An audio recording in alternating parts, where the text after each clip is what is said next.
transtorno do espectro do autismo na sala de aula, lidando com questões de comportamento. Olá! Nessa aula vamos aprender sobre os comportamentos inadequados, denominados disruptivos, frequentemente observados nos quadros severos de TEA, mas que também são observados nos quadros mais leves e impactam no desenvolvimento de inúmeras habilidades, incluindo habilidades escolares e na interação escolar. Nos quadros de TEA é possível observar alguns comportamentos inadequados ou comportamentos disruptivos. Esses comportamentos são obstáculos para os processos de ensino e aprendizagem e para a interação social. Eles ocasionam isolamento e exclusão em ambientes sociais, educacionais e de atividades comunitárias.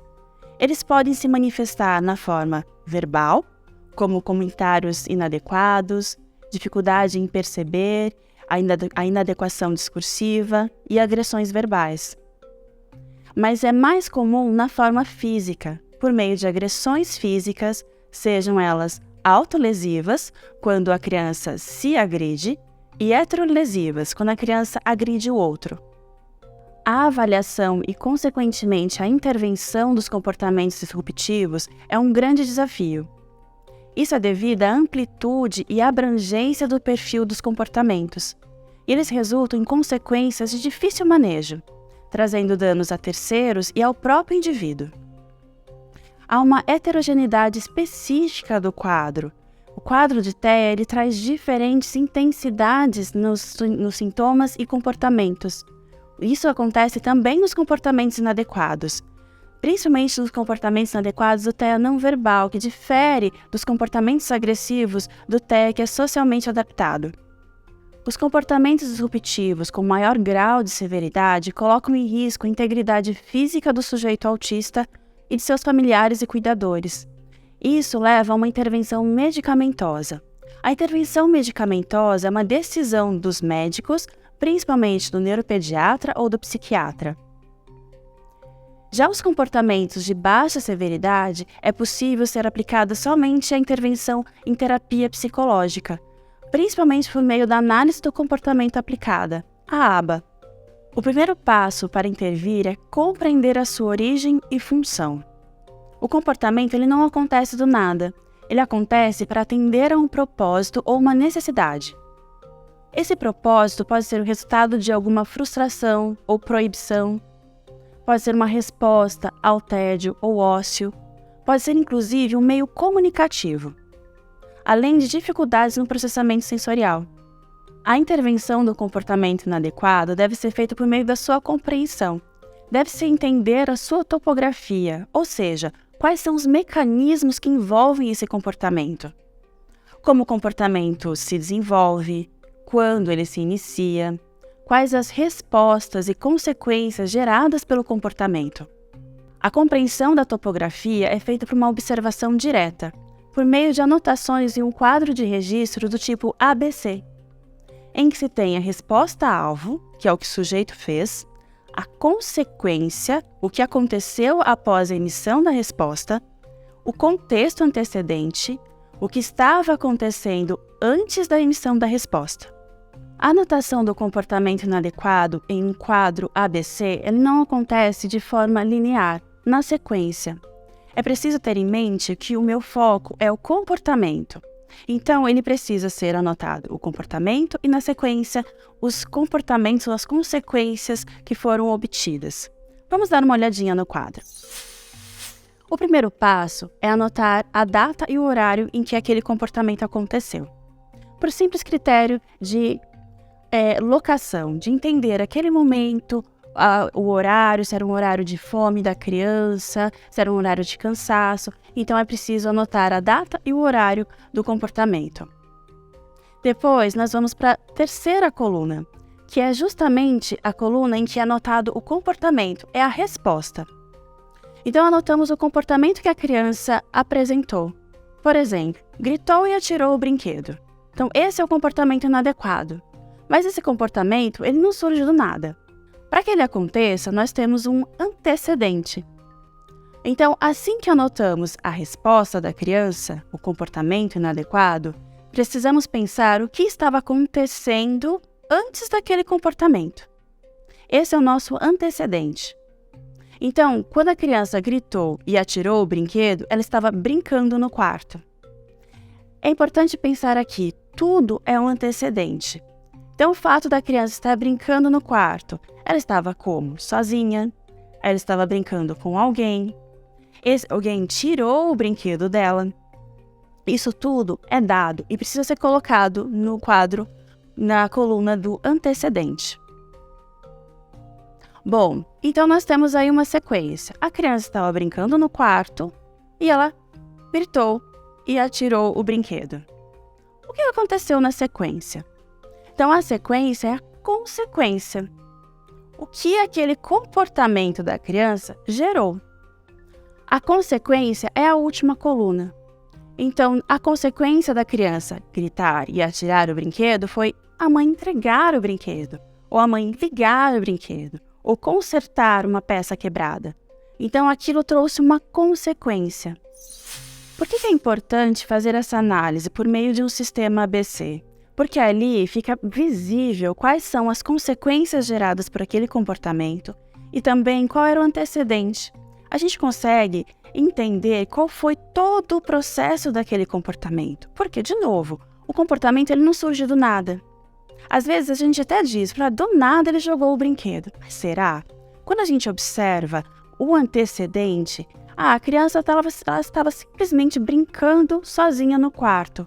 Mas algo aconteceu. O brinquedo parou de funcionar. Então isso mostra a dificuldade da criança em lidar com frustração. O brinquedo não fez aquilo que ela imaginava, e isso fez com que ela jogasse o item. Mas eu não consigo controlar isso. Consigo trabalhar esse comportamento da criança. Mais do que isso, a consequência, ela vai me trazer informações sobre como o ambiente está se modulando em relação ao comportamento da criança. Pensando que ambiente não é só o espaço físico, mas também o espaço que eu gero, ou seja, o comportamento da mãe, o comportamento dos avós, dos irmãos, o comportamento do pai. Então, se é uma criança que ela está compartilhando o brinquedo, então vamos pensar, uma criança que está brincando com o irmão, eles estão compartilhando, mas ela quer controlar a situação. E o irmão pensa, olha, não, eu quero brincar diferente, e essa criança reage, traz um comportamento inadequado, ela bate no irmão. Então, olha lá, o que a gente tinha como resposta? A gente tem aqui como uma resposta, bater no irmão. Qual era o antecedente? O irmão mudar a brincadeira. Qual é a reação? Qual é a consequência? A mãe interfere e diz para o irmão continuar a brincadeira. Então, o que essa mãe fez? Ela cessou o comportamento inadequado? Ao contrário. Ela fez com que a criança que bateu no outro permanecesse naquele comportamento. O que ela fez, então, ampliar um comportamento. Ela reforçou um comportamento inadequado, dizendo para a criança, olha, tudo bem, bata no seu irmão, toda vez que você bater, eu vou ali e vou te ajudar. Então, isso é muito importante. Quando a gente faz essa sequência ABC, nós começamos a observar quais são os comportamentos inadequados da criança e também do ambiente, a fim de modular esse ambiente para diminuir os comportamentos inadequados. Os dados obtidos por meio dessa análise, dessa topografia do comportamento, leva à estruturação de estratégias de intervenção conjunta, família e escola. O avaliador, então, ele manipula as variáveis de controle e suporte ambiental possíveis ali dentro daquela dinâmica, a fim de encontrar melhores maneiras para substituir um comportamento inadequado. Entendam que a gente não elimina o comportamento, a gente substitui aquele comportamento por aquele que é esperado dentro de um ambiente. Então, a meta da intervenção é instalar respostas mais apropriadas e funcionais. Como que a gente atinge essa meta? Por meio de reforçando as novas respostas, eliminando ou diminuindo, substituindo comportamentos inadequados. Então, esses comportamentos inadequados são levados à extinção. Eles são extintos por meio dessa substituição. Eu reforço o comportamento que é esperado da criança, substituo, então, um comportamento inadequado por aquele que é esperado. Então, os comportamentos inadequados, aos poucos, vão diminuindo. É importante, nesses quadros, o treino de pais e cuidadores para o manejo de comportamentos inadequados. É naquele ambiente, no ambiente familiar, em que esses comportamentos mais ocorrem. Pais e cuidadores, eles lidam diretamente com os comportamentos disruptivos. Então, eles são peças fundamentais para que o processo de intervenção seja um sucesso. O treino parental ele ocorre associado às intervenções terapêuticas, na intenção de diminuir os excessos comportamentais, ampliar novas possibilidades de ensino e interações, buscando as interações mais apropriadas, e buscar o aumento da qualidade de vida, tanto da criança ou do adulto com TEA, como dos seus familiares.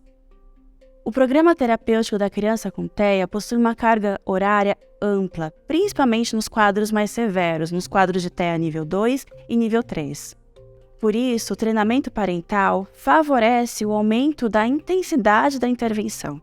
Nos quadros com comportamentos inadequados, há uma necessidade de ampliação, e o treinamento parental amplia, possibilitando a generalização dos comportamentos e habilidades que estão sendo ensinadas. O treinamento parental ele pode acontecer de diferentes formas. Uma delas é o uso de videomodelação, em que o familiar ele assiste o terapeuta manejando os comportamentos por meio de vídeos gravados. Essa é uma técnica de fácil acesso e de amplo alcance e promove a realização da intervenção de forma remota e assíncrona, ou seja, o pai ele não precisa estar ali online assistindo, ele pode assistir um vídeo gravado e assistir no momento em que ele tenha mais possibilidade, ou seja, no final da tarde, no momento em que ele tenha mais tempo para conseguir entender todo o processo. A videomodelação ela promove a aprendizagem de repertórios por meio da apresentação de modelos de comportamento que são apresentados por vídeos. Os pais podem observar o terapeuta ensinando ou manejando comportamentos inadequados e substituindo por comportamentos adequados. A videomodelação ela deve ocorrer associada a procedimentos clínicos de ensinos articulados, ou seja, não basta só a videomodelação, é importante que a criança também esteja inserida no ambiente clínico. Esse processo é um processo efetivo para o ensino de novas habilidades e a diminuição de comportamentos disruptivos. Esse é um processo que é funcional para os quadros de TEA, mas que também pode ser utilizado com outros transtornos do neurodesenvolvimento e também com crianças com desenvolvimento neurotípico.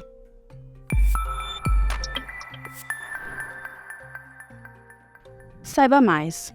Na playlist Capacitação de Pais por Vídeos, acompanhamos em 20 episódios o treinamento parental por meio de videomodelagem. Os vídeos são resultados de uma pesquisa financiada pela FAPESP e desenvolvida pelo grupo de pesquisa da Unifesp, o TIM, liderado pela pesquisadora Daniela Bordini. O treino aborda o desenvolvimento das habilidades de atenção compartilhada e contato visual e visa atingir famílias de crianças com TEA em todo o país. Você pode acessar a playlist através da nossa QR Code que aparece na sua tela.